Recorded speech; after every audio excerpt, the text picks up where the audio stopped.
Great to see you on a weekend evening.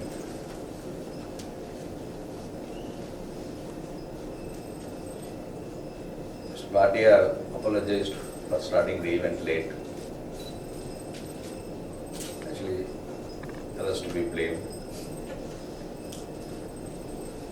One reason why I joined the events conducted in hotels a little late is when I come early, many people mistook me as someone working in the hotel. They ordered juice, coffee. Once it happened, when I was walking, the girl was asking my help. See, he is not working. I thought she is asking my help as a fellow resident in the hotel. She actually mistook me that I was working in the hotel. So I was also struggling with that key. She said, "Don't you know how to open?" I said, "I have to ask the hotel guy." Then she realized that I was also staying in the hotel. So I don't take nowadays any risk. I come very late, just run to the place.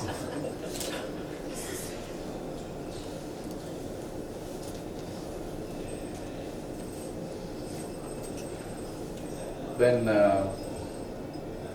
Bhatia talked about an event of this format, she is aware last couple of years I have been doing a session. Not in industry forums, not in media, not in TV, but with students, school students, college students, universities, academic institutions, sometimes ladies club. This presentation, we call this as KYC series, Know Your Country. At least the next generation, they seem to know a lot more about Western civilization, US, Europe, global markets, and much less about our own country. And when you ask them a few simple questions about India, they seem to have a very different opinion.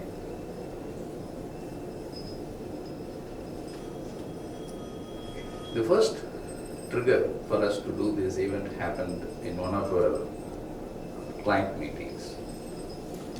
There's a big institutional fund, $1 billion plus, who writes big checks. And one of our well-wisher set up a meeting with that manager in Bombay. I came from Chennai with all the Exec and met him. And our industry is a crowded place, right? There are so many fund managers. So I was trying to impress him, why Unifi? And I talked about India, market, economy. He said, no, stop. I understand India. I know India. Then I went to the next slide. Again, I couldn't prevent myself in drawing attention to something about India, which gives smaller fund managers like Unifi an edge. Again, he stopped, interrupted, saying, I know India, I have come here 10, 20 times. Don't think I am new to India.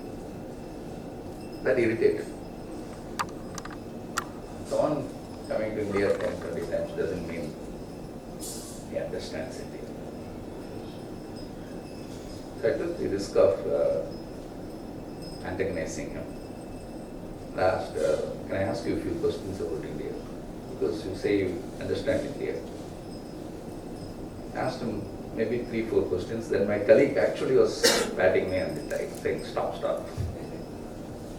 All the questions he answered wrongly. Then I told him, okay, you are from US, I'll give you a quote your own American mentioned. His name is Mark Twain.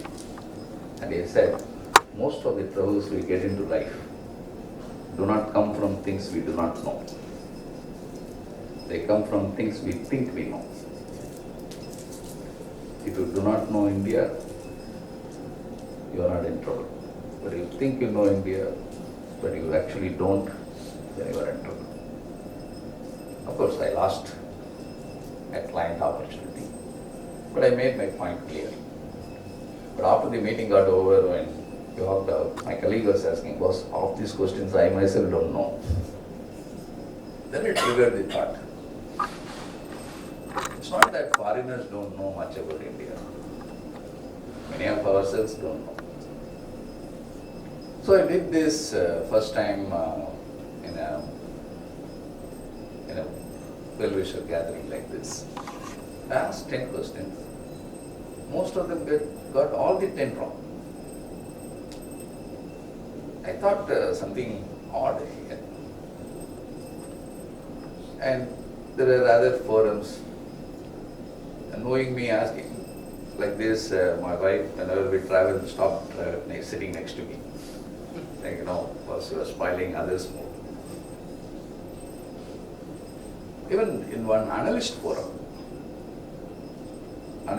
meaning you and me not knowing few things is fine. But if you are a financial analyst, you are supposed to know few things. At least we expect them to know. And they did a session in Delhi. And again, I asked about 20 questions. Most of them got maybe 4 or 5 right. So, from then we went on. Many of you who are our clients would have also got the deck of playing cards this year. Each card has something about India that we may not know. If you are interested, please let him know. We'll be happy to source it from our office and reach it to you. It's actual deck of playing cards, 2 decks. So 52 cards each, totally 104 cards. Each card has something about we may not know. Actually, the first card, if you open, will say that Punjab has more vegetarians than Gujarat.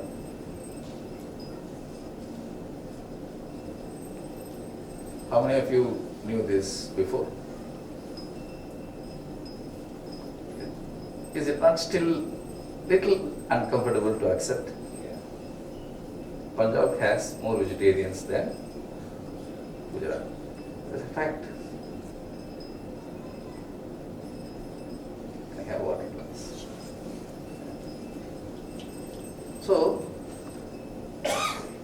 but in one of the forum when I asked which state has more vegetarians, and I gave choices like Gujarat, Punjab, Tamil Nadu, and Kashmir. Most people choose Gujarat, naturally.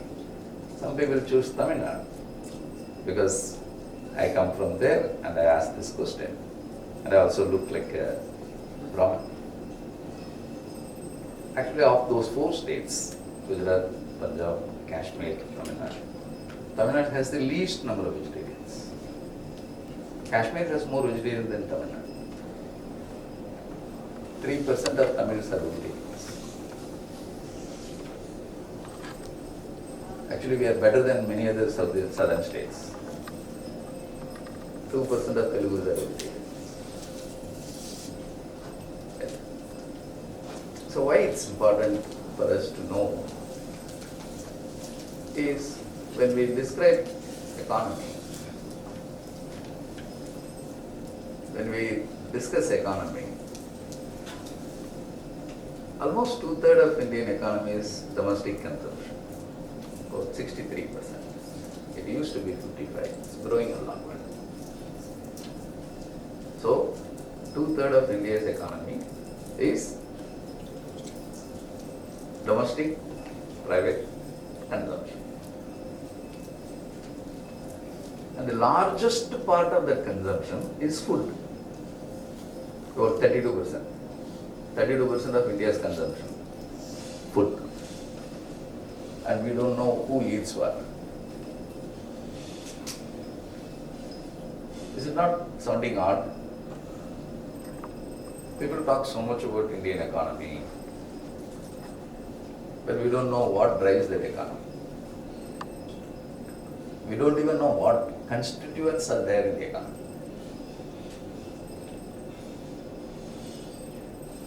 And if you know we don't know, it's okay. But we think we know and we don't, then we are in trouble. So what I have compiled, there are 10 questions my colleagues have compiled. Many of you who have listened asking this question, it's like a higher secondary school. If the student had been in the same class, second year, third year, he will answer most of the questions the teacher asks. So some of you may already have the answer, but keep it in your mind. Idea is not to test your knowledge and give you prize, but just to trigger a thought. And many of them are relevant to what we are likely to conclude in why people like us are super excited today than what it was 5 years, 10 years, 20 years back. And what is that prompting us to be this excited? So many of us, I'm sure, would have heard recent commentaries that US economy is slowing down, likely to get into recession. It's not a question of if, it's a question of when. Europe certainly slowing down, but Indian economy has been fairly resilient. And about 63% of our economy is domestic consumption, private consumption. But who consumes what? We don't know much about the who. Who meaning there are 140 crore Indians. Who consumes what?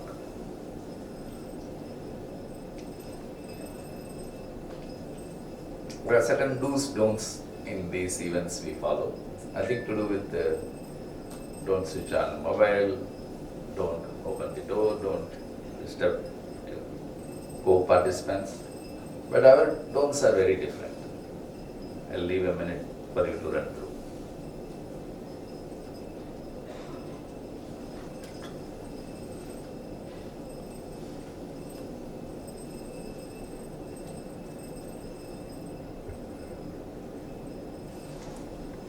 So if I convince you that Indian economy is certainly resilient, that doesn't mean stock markets are resilient.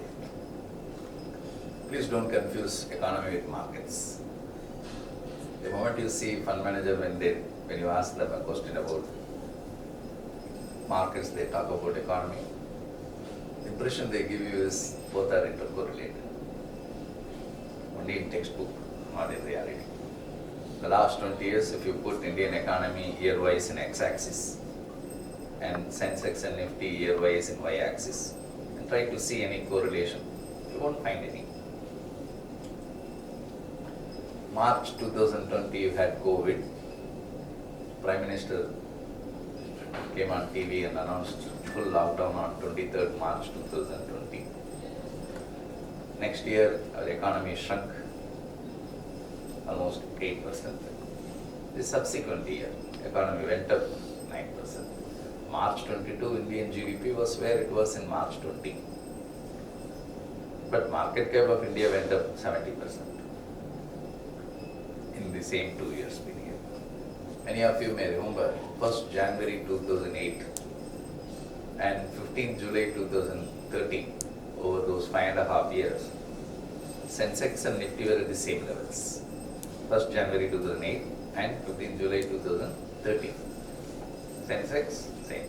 Nifty, same. Those 5.5 years of Indian economy more than doubled. Because 40% of Sensex is financial stocks. What percentage of Indian economy is financials? 7. But 18% of India's economy is real estate and construction. That's not even 3% of Indian stock market. So when lockdown got announced, real estate activity came down to zero, construction activity was zero, and Indian economy shrunk 23% that quarter. Markets didn't fall because banks were not disrupted. IT thrived actually, and financial services and IT is more than half of Sensex and Nifty. So depending on what businesses drive, economy move in one direction, markets will move in another direction. Which means if you are extremely bullish in next 3 years, 5 years on Indian economy, doesn't mean we need to be bullish in Sensex and Nifty. That's one. Second, don't confuse our economy with the global economy as if we are intercorrelated. Indian economy is not even 2.5% of global economy. 2004, 20 years back, we were about 2% of global economy. So we have grown due to global economy all these years. About 17% of India's economy is exports, including IT, pharma, engineering, textile, chemicals, all. That's 17% of India's economy. But 63% of India's economy is domestic consumption. So if global economies struggle, a portion of Indian economy could struggle, not whole of it. For example, if you take China, maybe 38% is domestic. The rest is sensitive to what's happening globally. We are not that. Because we didn't benefit from globalization in the last 20 years. We grew due to domestic strength. So don't confuse our economy with global economy. It's technically possible. Global economy could do exceptionally well and we may suffer. And vice versa. Third is, don't make the inferences based on per capita income, per capita consumption. It's a fashion statement nowadays to make in most research reports, saying that, per capita consumption of this product in India is so low, it has to therefore go. And globally, countries announce per capita income, and sometimes our government also positions this as a sign of increasing prosperity in India. But we all know we are a highly unequal society. Correct. For example, so glad to see the whole house full. But I'm just counting, there are about 70 people in the room. I don't know most of you. Some of you I can understand, I know. If one were to ask me to calculate the average net worth of this room, per capita net worth, based on my understanding of few people in this room, I'm guessing around, say, 100 crores. Average. Some will be low, some will be even higher. 70 people. Suddenly Mukesh Bhai comes and sits in one of that empty chair. And then we calculate the average. Per capita net worth of this room will run into billions of dollars. Does that make each one of us billionaires? That's the power of income inequality. So when people say per capita income of India is $2,400, inflection point, US in 1970s when it started growing. China crossed that in 2007, then it started growing more. That doesn't hold good in India because 60% of Indians are below $550 per capita. 20% of Indians is above $8,000 per capita. So when you say per capita of Indians is $2,400, 10% of Indians are around that average. So we should not use per capita numbers. Fourth is, just because we understand the past cycle in consumption, past cycles in income, is a useless data in India. And I began my career in 91. Sensex was full of companies in steel, cement, power, textile. Largest market cap company of India was Tata Steel. No IT, no pharma, no bank in Sensex. That's 91. When we formed Unifi in 2001, same Sensex if you take, steel, cement, power, textile, from 60% of the index became less than 25% of the index. Not because they degrew. India grew somewhere else. IT, pharma, engineering, real estate, they became more than half of the index. How much was banks in index in 2001? Over 8%. Now it's 40% of the index. So understanding of the market cycles, Sensex cycles of 10 years back, 20 years back is harmful in predicting future trends.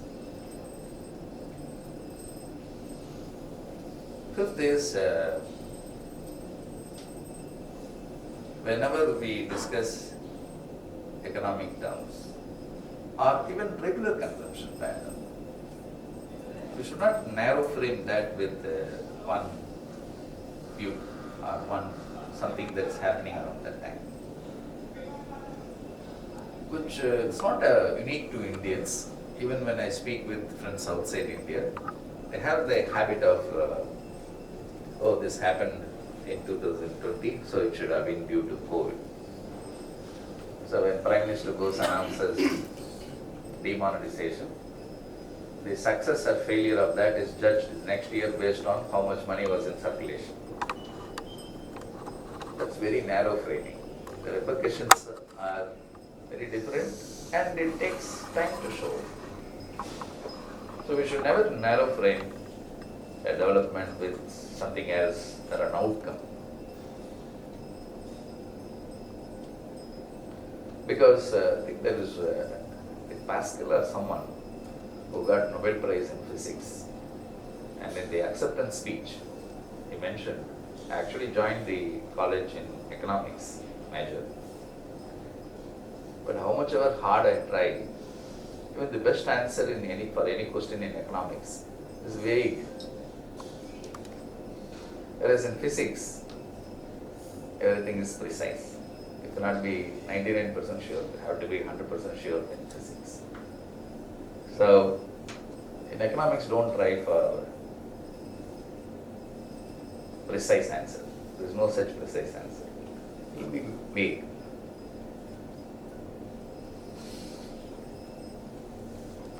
This is something not only me, everyone in Unifi strongly believes in. Perceptions are perceptions. Investment decisions should be driven by strong data point. I consciously use the word strong, not lots. Some people use lots of data. But what is relevant is very important. But still, data is key.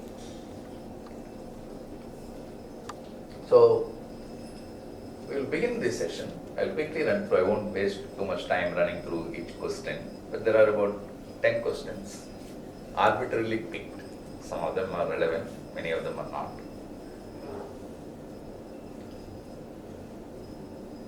When we say middle class of India, 8,000 rupees per month per person. If you put our 140 crore Indians, 29 crore households in a scale of 1 to 100, where 1 is a farmer in Bihar, and 100 is Mukesh Ambani's household, the richest. Where do you think middle class of India is lying? Don't answer, just keep it with you. Is it between 20 to 80% of India, or is it between 75 to 95, or is it between 40 to 80? In a scale of 1 to 100, where 1 is a farmer in Bihar and 100 is Mukesh Ambani, and we are talking about households above 8,000 rupees per month, per person, households.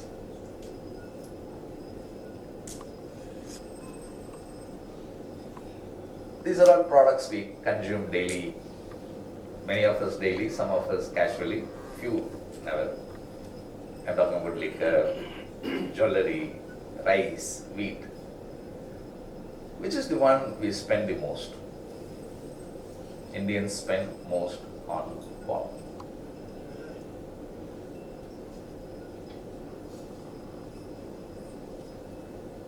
These businesses, again, which one Indians spend the most? Electronics, textile, technology, travel and tourism. Which is the largest industry in India? Of these four, which one is the largest industry, business?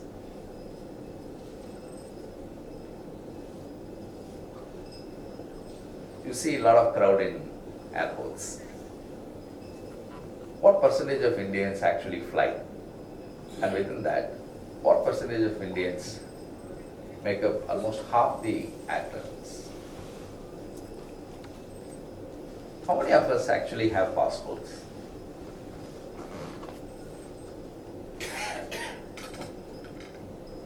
How many of us have credit cards? How many of us have demat accounts?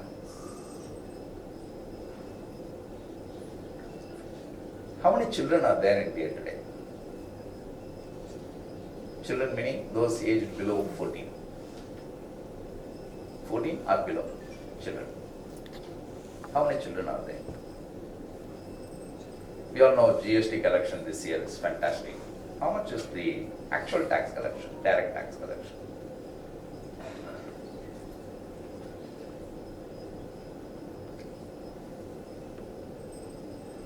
What percentage of women are employed in India? Both organized, unorganized, formal, informal. There are about 10 questions. I'm sure each one, some you would have made an educated guess, some you would have made a casual guess, some you may already know the answer.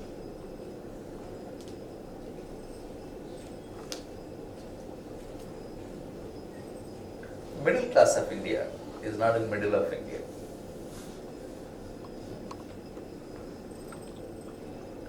Whereas in this slide they are in middle of India. Middle one.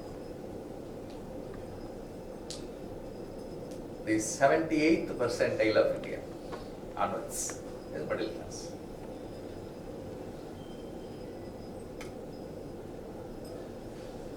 But that number is changing dynamically, very fast in the last 4 or 5 years. People don't notice it. There are many things which are very counterintuitive. On one side, income inequality is rising, which is factually correct. But the impression people therefore get is rich is becoming richer. That's wrong.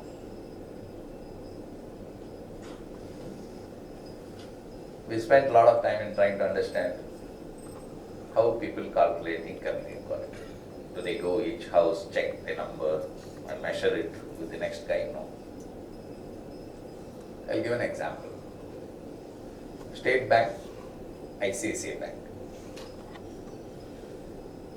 According to stock market, both are comparable banks because both have same market cap. Value of these two banks in stock market is more or less same. State Bank has 2,48,000 employees. ICICI Bank has 1,04,000 employees. But both are valued same according to stock market. How much do you think is the average salary of State Bank? 2,48,000 employees. Just guess. 30,000 per month. Yeah. How much do you think is the average salary of ICICI Bank? Very good. Sorry? 10,000. 50,000. Okay. The average salary of State Bank is 1,40,000 per month. 1,40,000 per month. Average. And the average salary of ICICI Bank is 60,000. That's the average. But if you take the top, State Bank has 2,47,000 employees. The top 10% of the employees in State Bank, chairman, CGM, executive directors, all, they get about 40 lakhs per annum salary. bottom half of the employees in State Bank,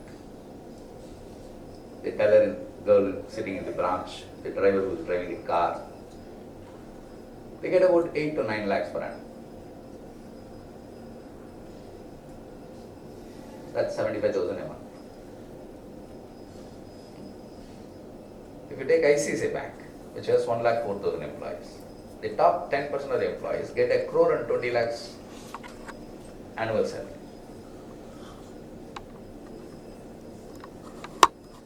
That's like 9 lakhs per month. The bottom half of the employees in ICICI Bank get 5,20,000 per annum or lower. That's not even 40,000 a month.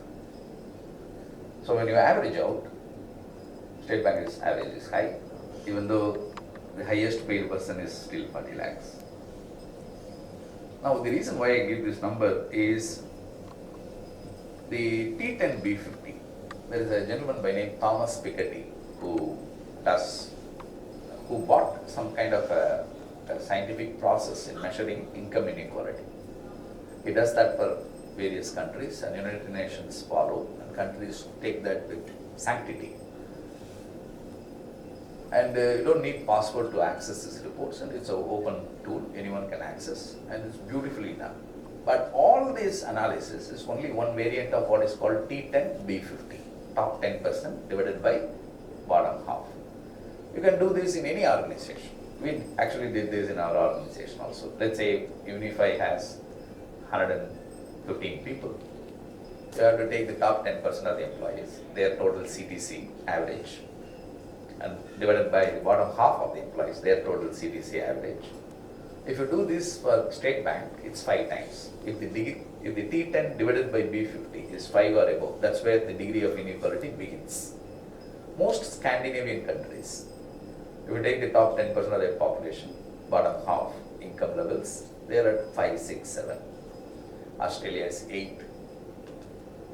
State Bank of India is 5. ICICI Bank is 35. There are a few IT companies in Bangalore, 127. India average 23. US is not far away, it's about 18 times. And this 23 India's average has been growing. Therefore, income inequality is growing. So T10, B50, T10 is growing a lot than B50. But real growth is not in T10 India. It's happening somewhere else, which we will see in the subsequent slides. The answer to this question would have been very different based on when this question was asked. Had this question been asked in India in 2001-2, it was rice. Had this question were asked in post-2006, it was wheat. Post-2009, had this question been asked, it was jewelry. And post-2020, answer to that was alcohol. Indian alcohol industry is larger than Indian jewelry industry. Even though 85% of Indian households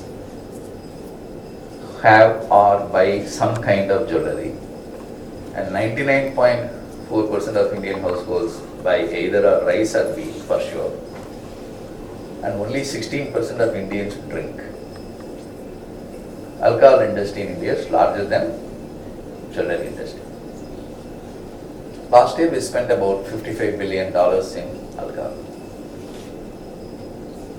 Jewelry is only 40 billion.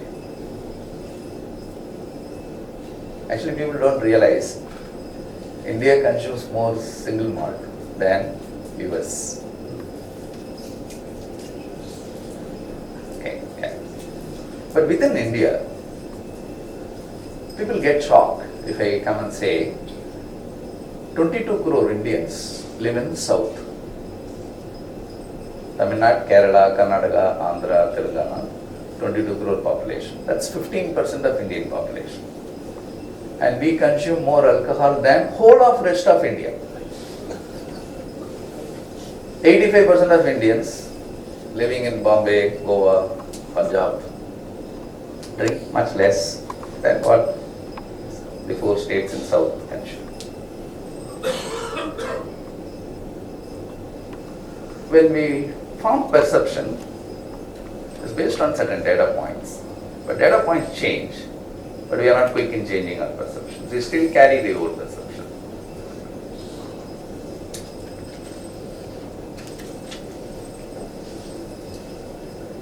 In India, the travel and tourism is a larger industry than technology. Last year, in our GDP, the entire IT industry did about $211 billion. So, almost about 196 billion is the IT. 211 billion is travel and tourism. IT is how much? 196. Textile is only 130. Domestic, foreign, all put together. Entire Indian textile industry is 130 billion. IT industry, 196 billion. How many people work in textile industry? Spinning, ginning, weaving, dyeing, retailing. About 4.1 crore employees. How many people work in IT industry? Guess.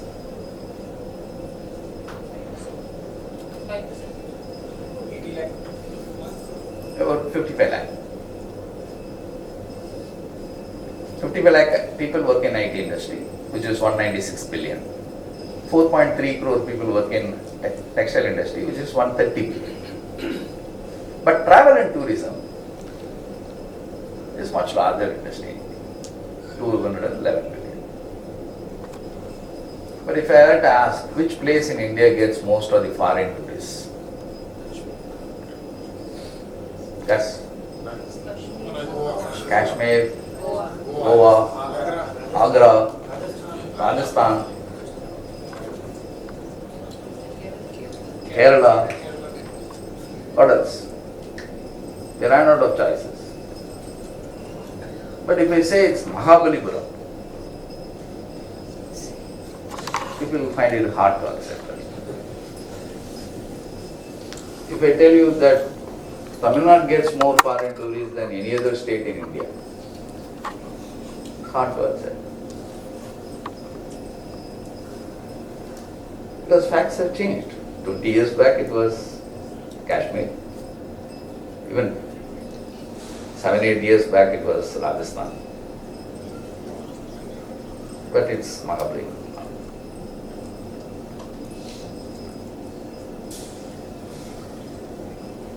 1% of Indians make up half the domestic travel. Only 4% of Indians have 90% of the travel. Because only 5% of Indians have passports.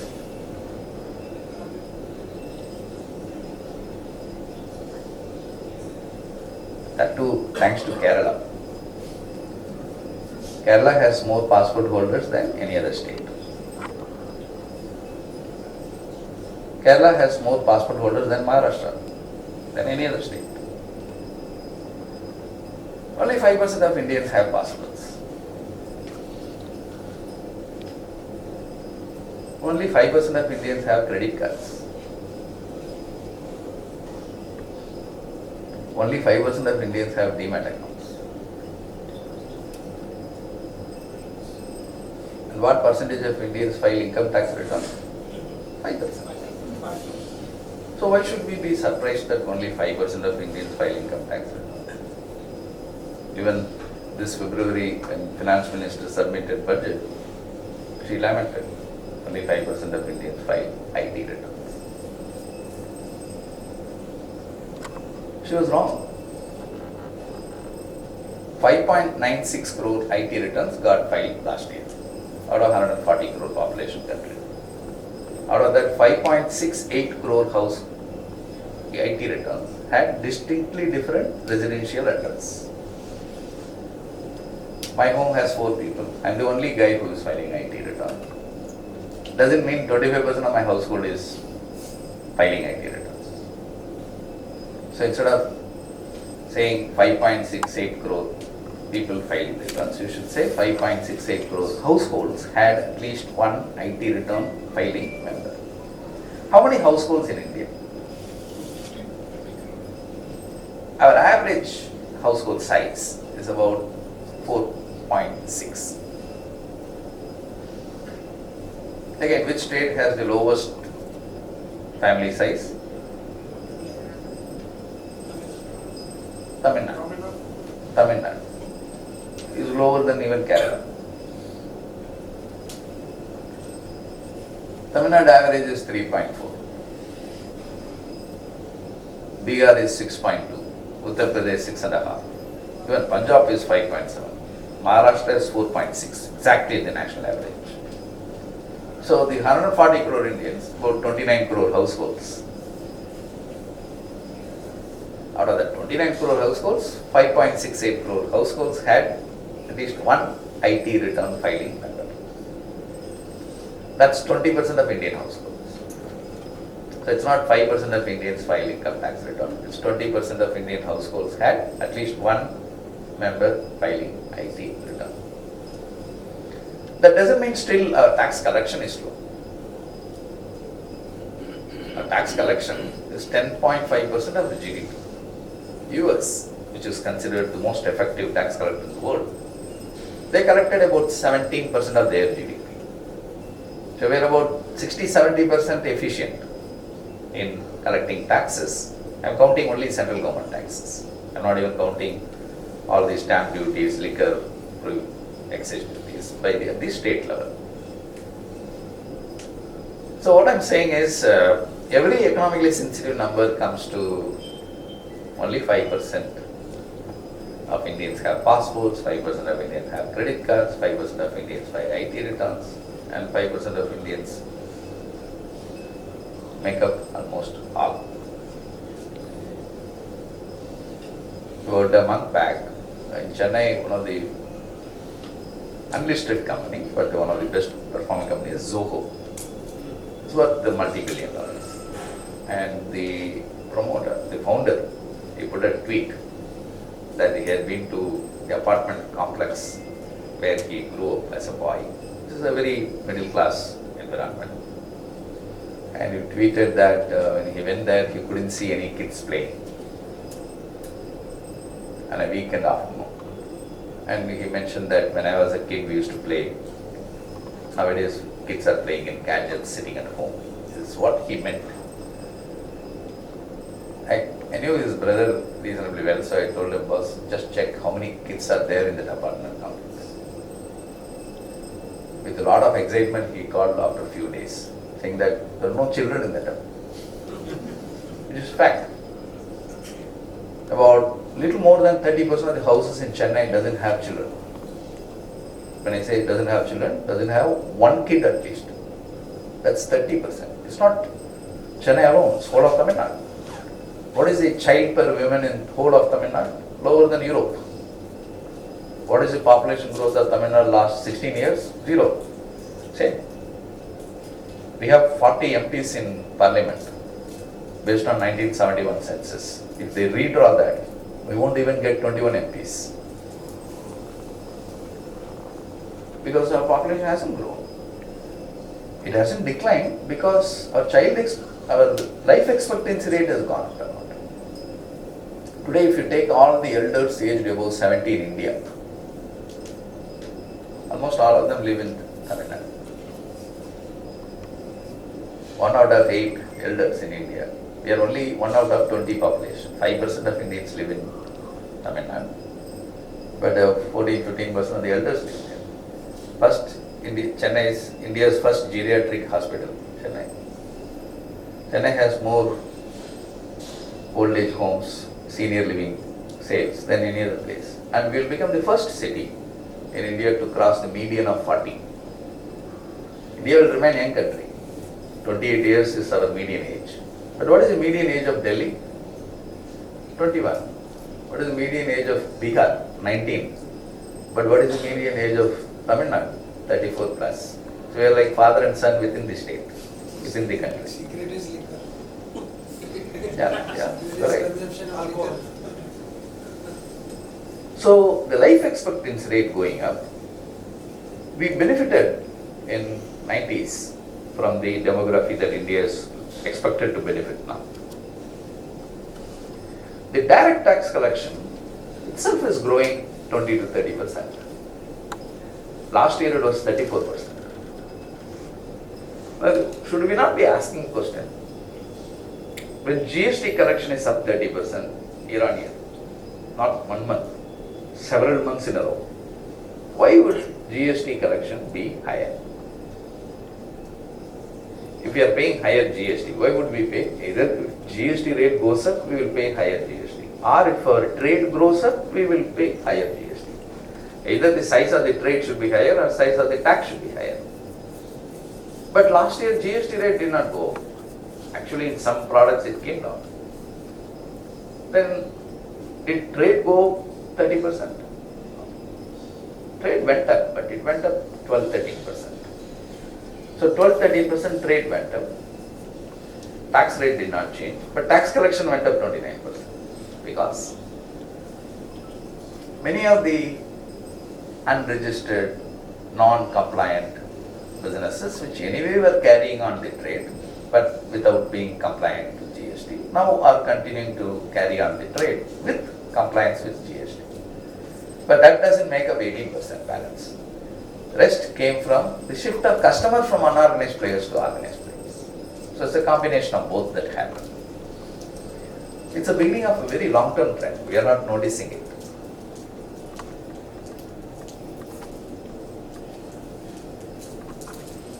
That number was 15 when we did this draft last year. It has now come up to 17%. 17% of Indian adult female are employed. That number for male is 64. If you take all Indian adult male, adult meaning 20 to 65, 20 to 64. About 64% of the male are employed. 17% of the women are employed. Both formal, informal, small, medium enterprises, large, all. Why this number is very important is, I'm sure of late you will be hearing unemployment rate in India is rising, becoming a challenge. And if you ask people, what is that unemployment rate?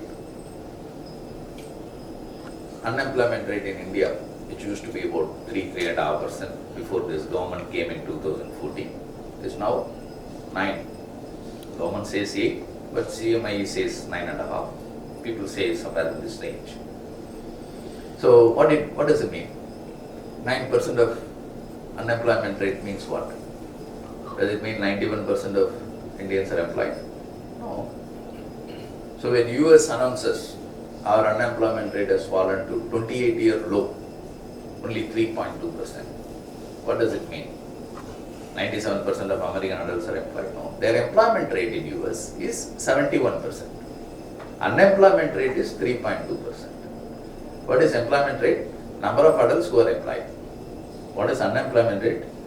Number of adults who are unemployed and looking for employment. So 71% of American adults are employed, 3.2% of American adults are not employed and looking for employment. And then what about the rest 26? They are neither employed nor looking for employment. So they are not counted here, they are not counted there. Similarly, in India, 45% is our employment rate, which is 64% of male, 17% of female adults.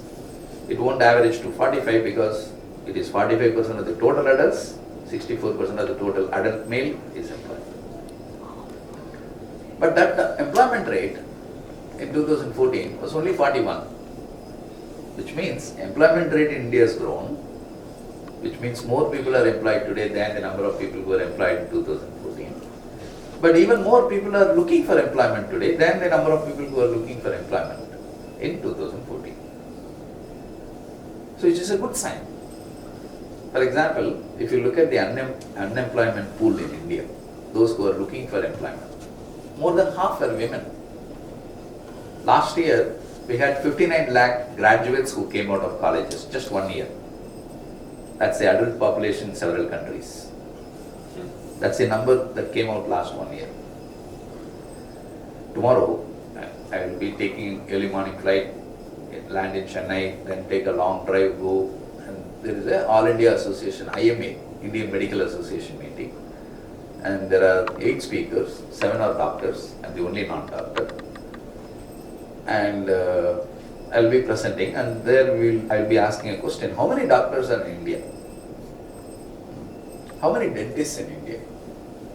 And how many specializations in each of these eye specialists, ENTs? So there are only about 8,70,000 doctors in India. There are only 10,11,000 doctors who are members in Medical Council of India. 86% of them practice.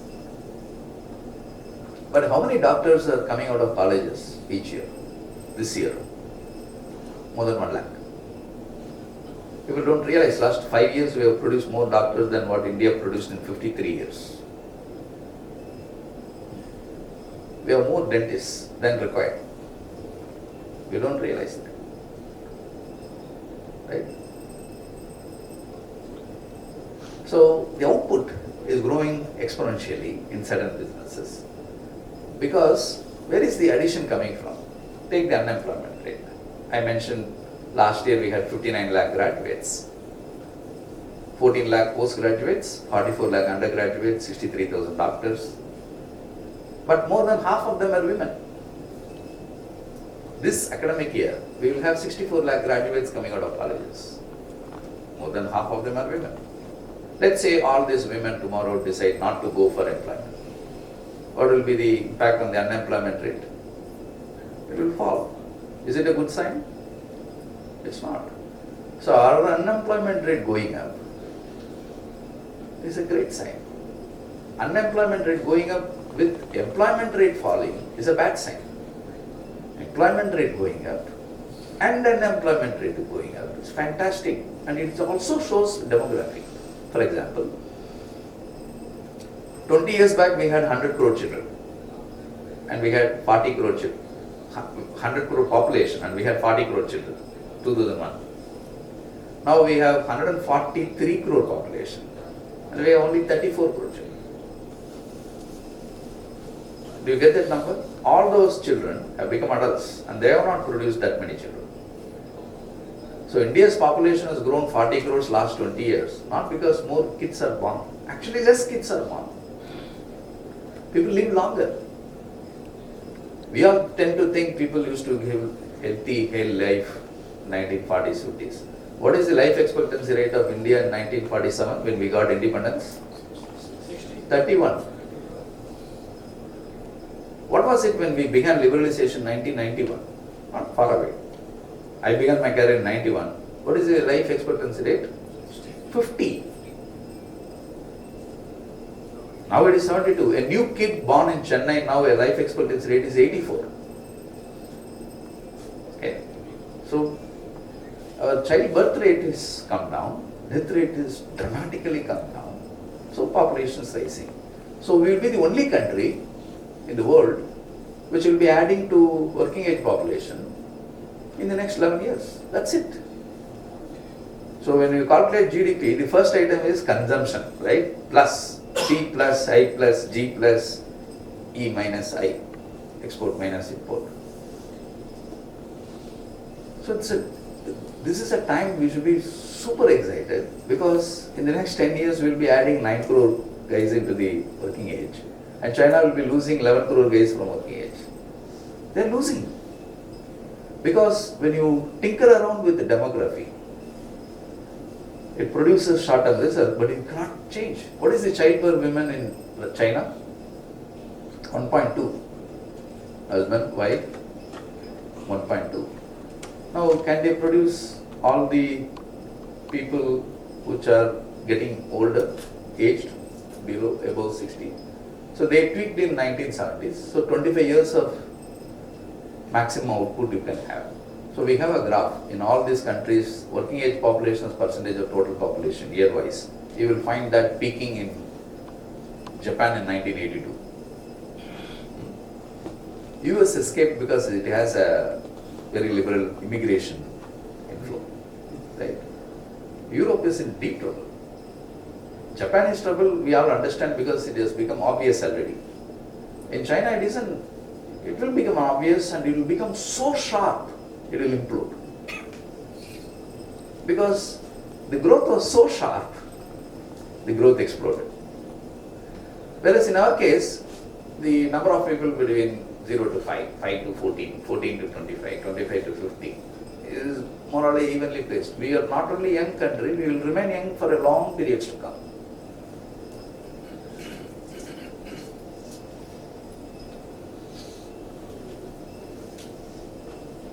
Two things to bear in mind. When we say income inequality, I already explained, rich is growing, yes, poor hasn't, yes. That doesn't mean rich is fastest growing. The real growth in India is coming in the middle, which may be the reason why some of the governments are extremely popular.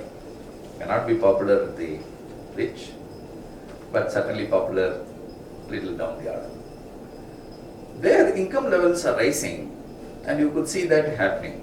For example, the blue line is the richest 20% of India. Yellow is the second richest 20. Grey third, black fourth, red is poorest 20%. So we are 140 crore Indians, average 4.5 people, 29 crore households. You put them in a scale of 1 to 100, where one is a farmer in Bihar with 80 rupees daily household income. His household is larger and income is smaller. The richest 100 is Mukesh Ambani, and in this scale of 1 to 100, the 80 to 100, the richest 20 is the blue line. In this scale, if you look at wealth, the money in India, 99 to 100, the richest 1% of Indian households own 40% of the wealth. The 90 to 99 own 23% of the wealth. The 80 to 90 own 21% of the wealth. 84% of the money in India, the richest 20%, which is that 5% that we looked in all the questions we asked. Those 20% of the households, which has 84% of the money, have filed the IT returns. Right? It's not 5% of Indians who filed income tax returns. It's 20% of Indian households who paid income tax returns, because 84% of the wealth is with that 20% of Indians. This is not a recent history. It has been like this for the last 20, 30 years in India. But what has changed? Two things. One mistake everyone is committing, which we used to commit till few years back and corrected and extremely greatly benefited. In the last 5-6 years, we have grown a lot. In Unifi, even though we started in 2001, in the last 5-6 years, we have grown exponentially. People give us a lot of credit, oh, we have grown so much.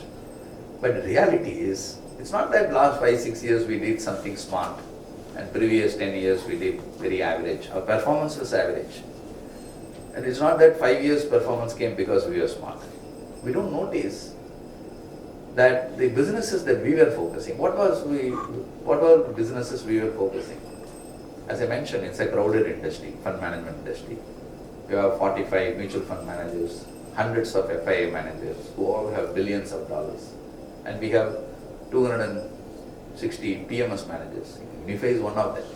So what special skill set I have that they don't have? Do I understand some industry better than them? No. But Indian stock markets are extremely skewed in favor of few companies. As a country, we have 1,900 companies in NSE, 4,000 plus companies in BSE, totally 3.5 trillion market cap. But 30 companies in Sensex are worth more than half of the total. So first 30 companies are bigger than all the rest of the 4,470 companies. the 50 companies in Nifty is 2/3 of India's market cap. Top 100 companies is 80% of India's total. So 86% of FIAs invest in the top 100. 83% of mutual funds invest in top 100. Because 80% of Indian stock market is top 100 companies. Those top 100 companies, 35% of them are financial stocks, 15% IT stocks, 14% consumer goods, 11 oil and gas, 10 pharma, 7 auto, 6 metals. So hardly 6-7 sectors make up 70-80% of Sensex, Nifty and large capitals. But that's not where India grew in the last 5 years. Which business has done the best in India last 5 years? Easiest way to find is to find where the billionaires come from. Because India is unique, unlike US, unlike Europe, unlike even China. India is the only market where more than half the equities are owned by promoters. If they are becoming richer, you will see why they become richer. You and me don't know. What percentage of Indian households is in equity? 4.8. What was it in 2016, 8th November? What is the significance of 8th November 2016? Demand. At the time it was 2.5% of Indian households. With all this great liquidity flow that has come in domestic investors, it has become 4.8. But who owns 54% of equities in India? Promoters. So when businesses do well, who will benefit the most? Promoters. So my question is, which business in India has done the best? Today, we have 177 billionaires in India. We have more billionaires than any other country other than US and China. We are the third highest. 5 years back, we had less than 100 billionaires in India. So India has produced more than 70 billionaires just in the last 5 years. When I was in Ahmedabad presenting to MBA second year students, my question is, which industry do you think produced most number of billionaires? What business did they do to become billionaires? Many people felt it's IT, technology, startups. Some people said infrastructure, REITs, real estate. Some people said financial services, fintech, banks. But it is chemicals, right? Chemicals has produced more billionaires in last 5 years than any other industry in India. But there is no chemical stock in Sensex and Nifty.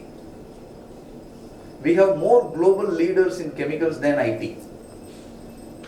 There are not 1, 2, there are 17 companies in chemical industry in India which are the largest in the world. Not number 2, not number 3. I'm talking about number 1.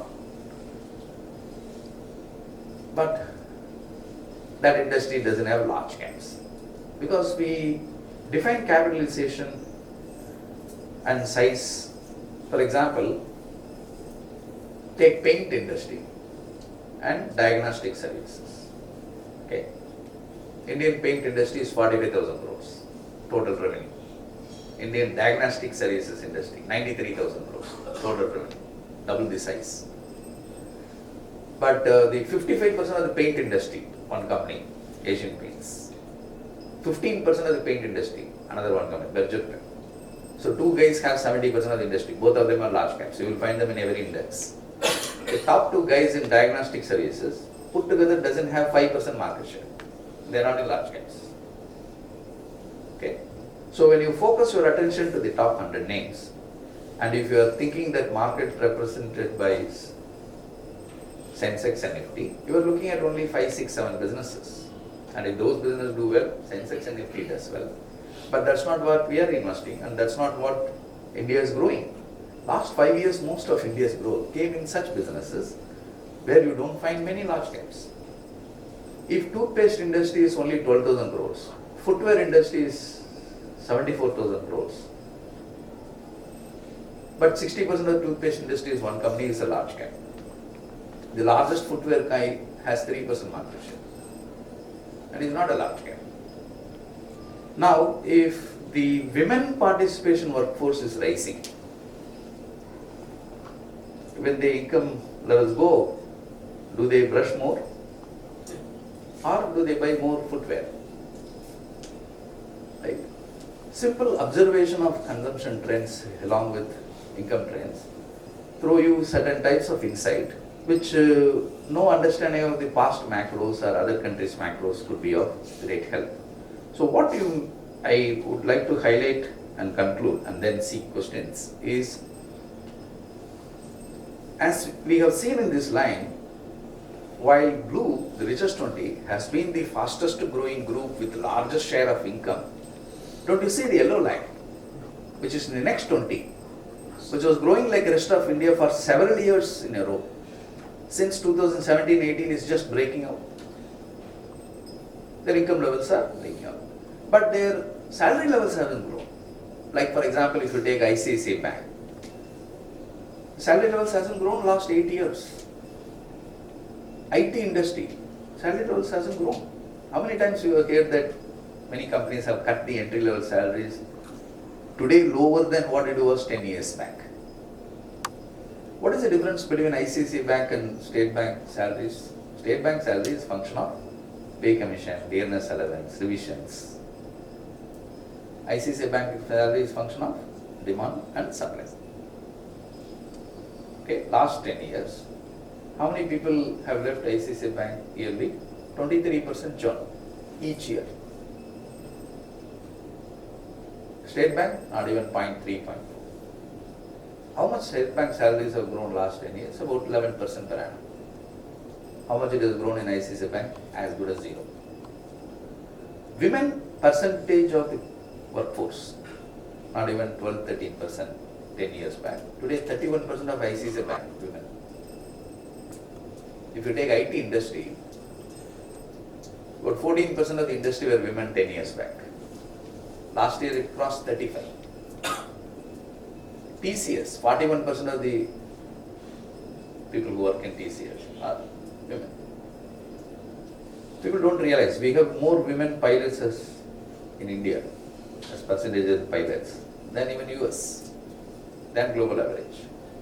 So the women participation workforce is beginning in certain businesses, certain sectors, and it's trickling down, percolating down, increasing in larger percentage.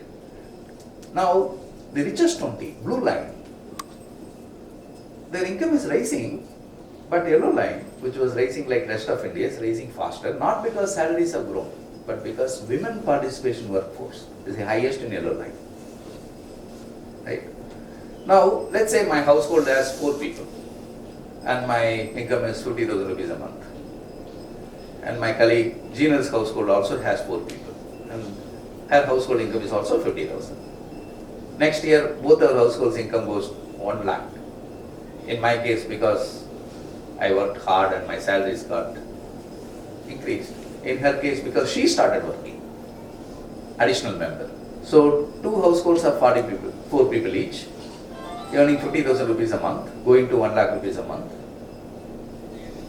Per capita income wise will have same impact, but consumption wise, which of these 2 households will have higher consumption for the same income? Obviously her household, where 2 people work. Don't we notice that? In yellow line, income growth has happened in the last 5-6 years, but it has had a dramatic impact on consumption. If the rich gets more income, it's more savings, not more consumption. If the second rich gets more income, it's more consumption. While lack of money means no consumption, more money doesn't mean more consumption. Beyond certain extent, your intake of food, which is 33% of consumption, doesn't grow. 17% of consumption, transport, doesn't grow beyond an extent. Which is why I gave the number that few years back, 1% of Indians had half the travel. But number of travelers are increasing.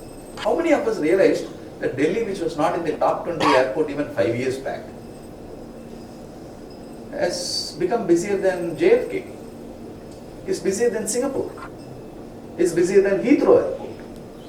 Before the World Cup football, it became busier than Dubai Airport, which had 7 runways. So, is it because more Indians are flying, or Indians are flying more? if the number of demat accounts, which till 2010 was 2 crores, and 2018 became 3 crores, 2020 became 4 crores, 2022 is 10.5 crores. So we have opened more demat accounts last 2 years than the previous 20 years. Is it because you and me open more demat accounts, or more Indians open demat accounts? When you go to a hotel on a Sunday or a weekend evening and you see the rush, waiting time growing, more restaurants and more waiting time. Is it because Indians eating out more, or more Indians eating out? If it is more Indians eating out, more Indians flying, more Indians buying ACs, more Indians in the investing side, where is this more coming from? It's coming from yellow. Right? That is a dramatic change. So I think the transition from 5 trillion, 3.5 trillion to 5 trillion, which your Prime Minister is talking about, which hasn't happened for a long time, because 3 to 3.5 itself we struggle now for 4.5 years. But I think this 3.5 to 5 trillion transition will happen very quick. And it will surprise even the most optimistic guys. And you could see in several businesses the volumes growing by a dramatic wide margin. And that growth is not going to be skewed. It's not going to be few households. In fact, some of you would have joined our event last October 15th when memory of Dr. Kalam. What was the speaker Dr. Rama Bijapurkar was mentioning? She was saying only one point. A small percentage of a large number, still a large number. You may see 5% of Indians, but that when that 5 goes to 10, you are talking about 5 crore, 6 crore guys coming into consumption market. So each year we are having 60-70 lakh households coming in from what we call as below poverty line to that, and the above poverty line to lower middle class, and that consumption growth is, the share is going to shift a lot. If you are in a basic income category, then much larger share of your income is, consumption is spent on food, transport, housing. But when incremental income comes, clothing, healthcare, education, they are all going to be, is it going to be just 5% of that? Talking about education, if you look at our foreign exchange expenditure as a country as a whole, we all know we use our money most for importing oil, which is the next one. We spend about $150 billion a year in just funding oil import, which is the next one. Gold is used to be. This is education. It is not electronics, it's not gold. We spend about $88 billion a year on education. Where? Not domestic education. How many Indians travel each year for education? Some 5 lakh guys. Just 5 lakhs. How many guys graduate out of India each year? 59 lakhs. So, some of this is to do with affordability, right? It's not that aspiration came only now. Aspiration came 10, 20 years back. Affordability is coming now. Credit is coming now, right? Credit is enabling this number. Without credit, would it be 86? Even just 10 years back, it used to be $14, $15 billion. Credit is enabling. Now, coming to credit, which is my last point. Last year, how many of us realized household borrowing in India last year crossed larger than corporate borrowing? Always in India, households are the biggest savers, corporates are the borrowers, and banks are the intermediaries. Last year became the first year in Indian history, household borrowing became larger than corporate borrowing. As usual, Economic Times next day headline was wrong. Was Indian households borrowed more. But in reality, last year, the average household borrowing declined. Total household borrowing went up. It's more Indians borrowed. Indians didn't borrow more. Both may look similar sounding statements, but completely different meanings. Right? So where is this borrowing coming from? Affordability. Where is this affordability coming from? The yellow line that we had seen. Now, if two households with the same four people earning, growing from 50,000 to 1 lakh, and in one because one person's earnings went up, in another household because women at the household started working, which household will be more confident of taking leverage? Again, that household, which is a fundamental change in India. Right? How much is the rate at which household credit went up last year? 23%. Where is this credit going? Half of that to home loans. And the other half is the everything else. Education loan, credit card loan, personal loan, auto loan, everything put together is the rest half. But the housing loan, if you take, we have numbers from 1978 because that's when HDFC was set up as first finance company in housing finance. For the last 44 years, if you take all the home loans taken in India, which is mostly 15 to 20 years is the tenor they take. Can you believe more than half of the loans are closed before year 7? People take 20-year loans, but half of them closed before year 7.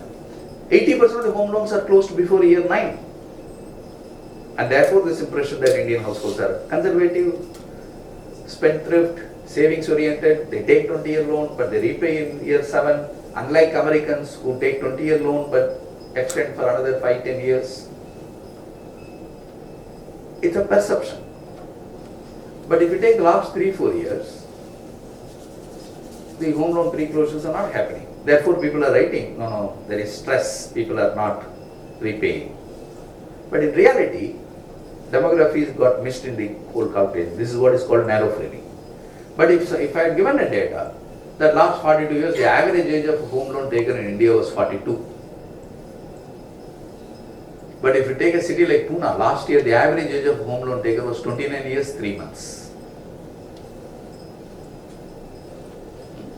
A 42-year-old home buyer, even 10 years back, when was he born? 1970s. How long he had worked before he took a home loan? About 15 years. He took a loan when he became 42. But when he turned the age 50, he doesn't want to be indebted.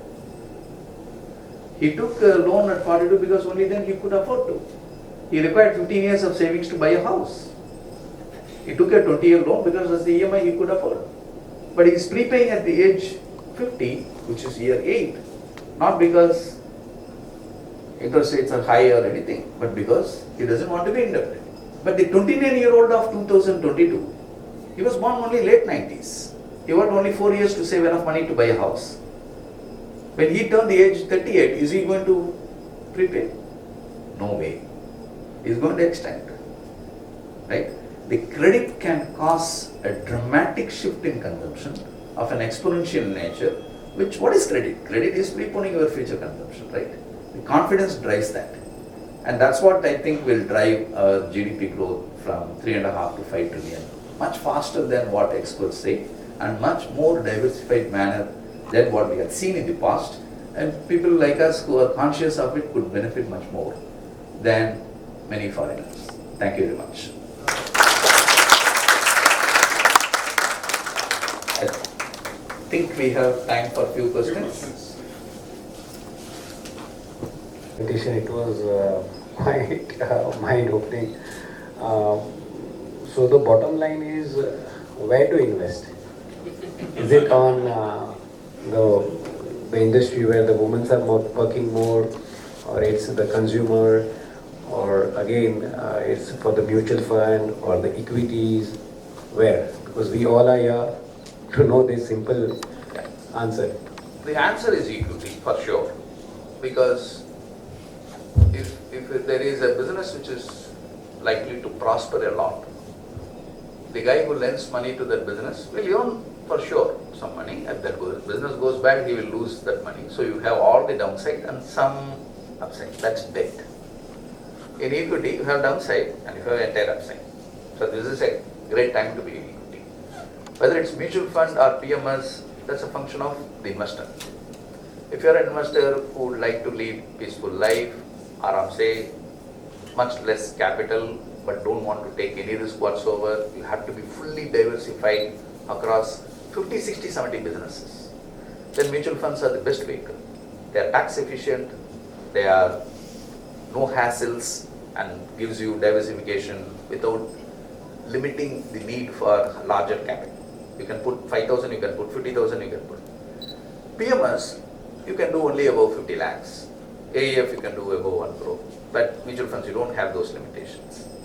But for those who have those size capabilities, then you need to, this is not a time to ask whether it's a good time to invest. What is to be asked is what to invest. Because the outcome is going to be dramatically different. We are a very heterogeneous country, we don't realize it. Index tries to make some common pool of that. Index is full of what kind of companies? Banks, IT, pharma. These are all homogeneous businesses. What I mean by that is, if you are a Kotak Bank, I am ICICI Bank, he is HDFC Bank, all of us compete with each other, we serve clients in several geographies, in several sectors, and when we grow, all of us grow together. If interest cost goes up, cost impact is uniform for all of us.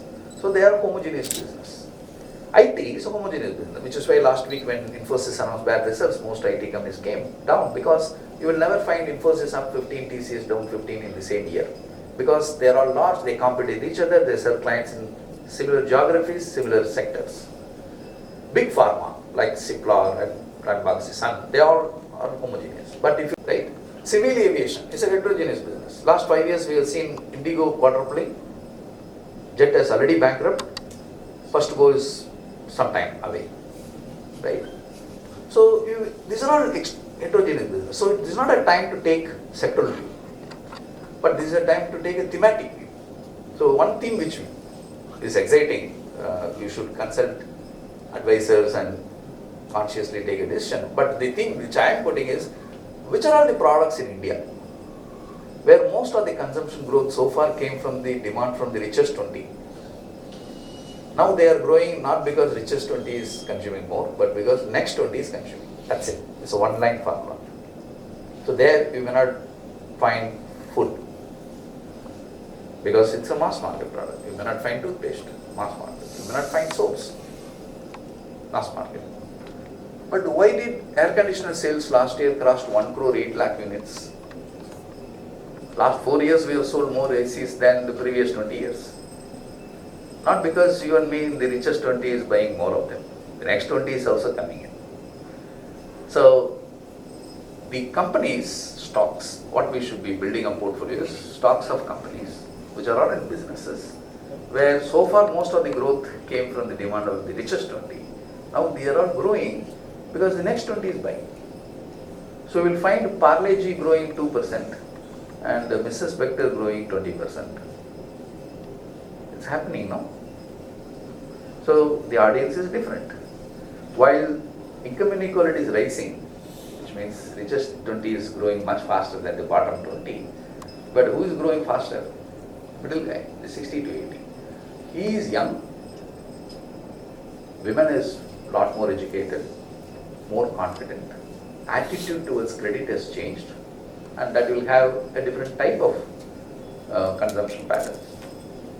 Actually made a call about a couple of years back on weekends, Friday, Saturday, Sunday, to all the women in different walks of life that I know, and just asking one question: can you just hold the line and go to your wardrobe and check how many chappals you have? I did this. The average number came somewhere around 22. So same income, when women will have different impact on different products, right? But India is a country with probably 14-15% of the travel luggage is branded. The rest is unbranded. Is it going to be like this for next 5, 10, 15 years? No, it's going to dramatically change. Only 6% of Indian households have branded mattresses.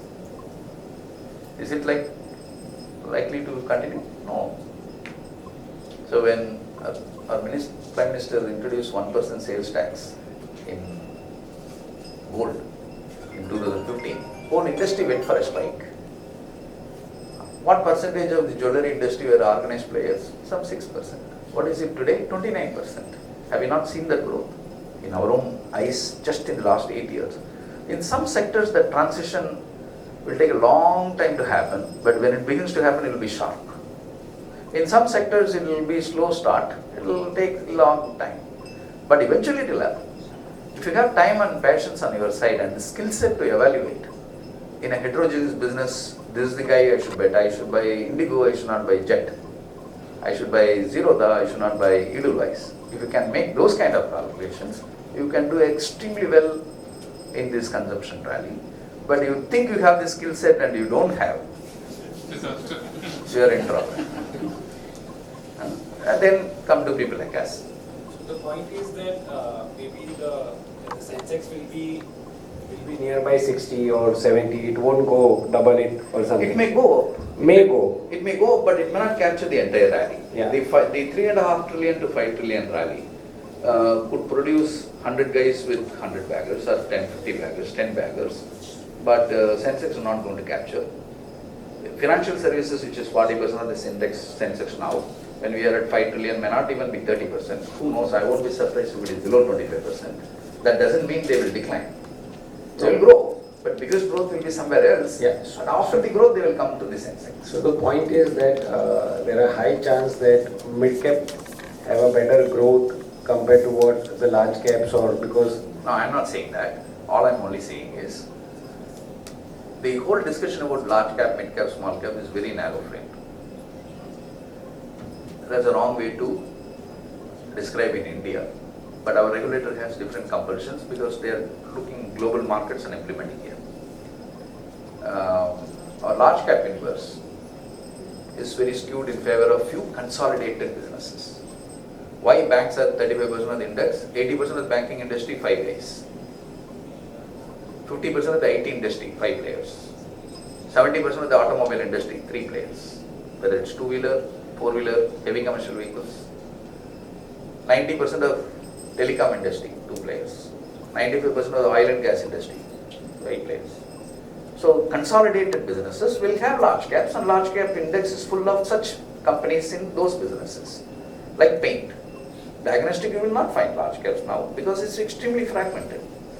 Footwear industry is $74 billion, but Bata is only 3% market share. So it cannot be a large cap as yet, unless otherwise the business consolidates.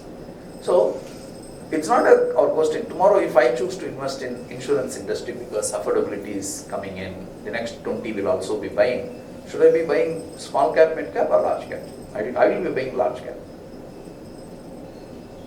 If I am betting on retail credit, I will be buying large cap. Wherever I have a choice of large, mid, small, I will choose large.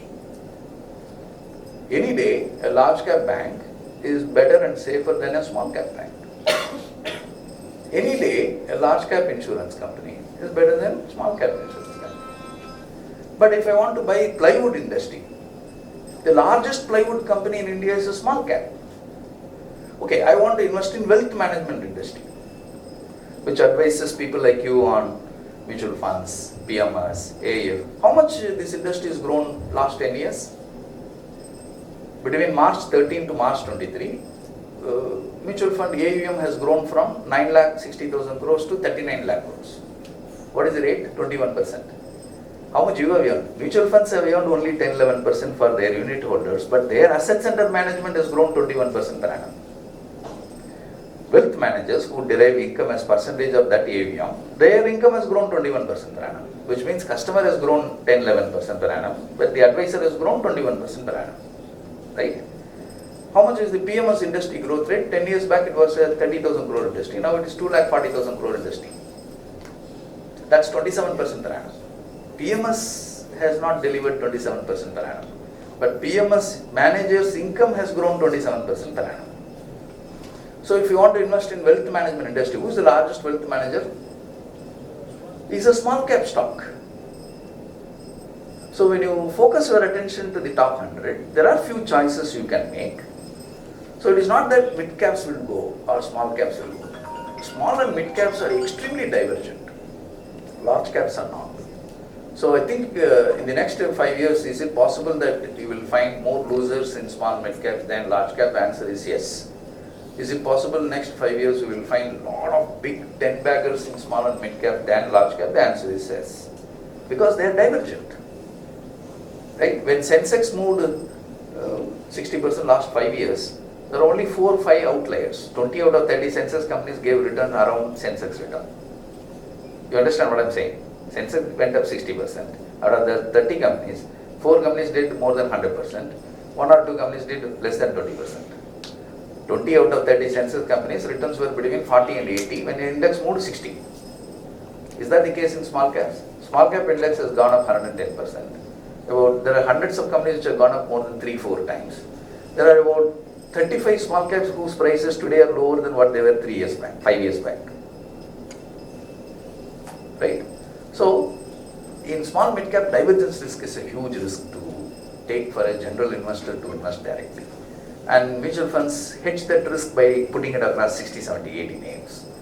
But their outcome will be somewhere converging to that index. But people like us put the neck out, take the risk, concentrate in 20 names. We also do mistakes, maybe 2, 3. As long as it is 2, 3, it's not going to hurt you. But eventually the return will be dramatically different. I think the best way to play the next 5 years game in market is not by large, mid, small distinction, is by this distinction. This is not a time to go and bet businesses which are super sensitive to global economy. I don't think our growth is going to be driven by China model of manufacturing or other countries' model. We have our own model, we have our own strengths, our own weaknesses. I think we'll grow in a much very different manner than what most people expect. Key is growth. If you are aware of the kind of growth, then we know where to invest. So it's like going and buying steel, cement, power companies in 91 because they are dominant index. They didn't participate in IT pharma rally. But going and investing in IT pharma real estate in 2004 would have deprived you of participating in financial services. So I think it is time to be more thematic than size-centered. Thank you.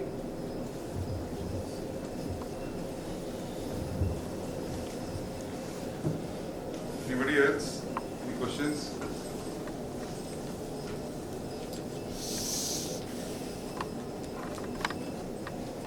Thank you. Everybody. Thank you very much. Please, apologies if I have taken longer time. Join us. Yeah. You. Sir, 1 minute. Thank you all for your presence. Finally, before we depart, I have taken a favor from my Vinayji.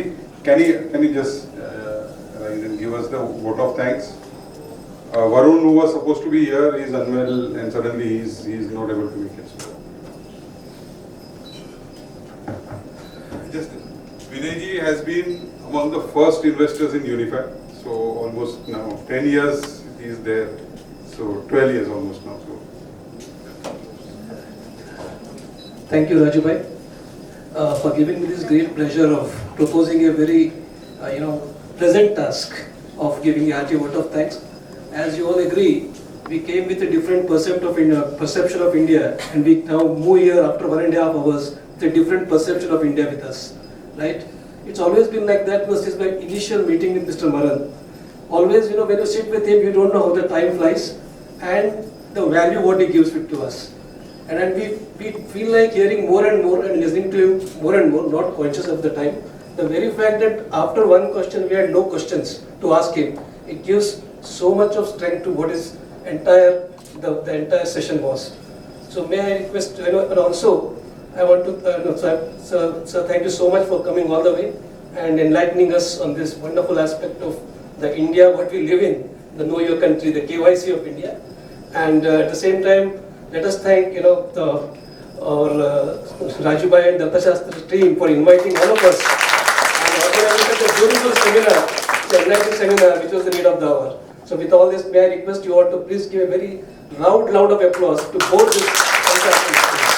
Thank you so much.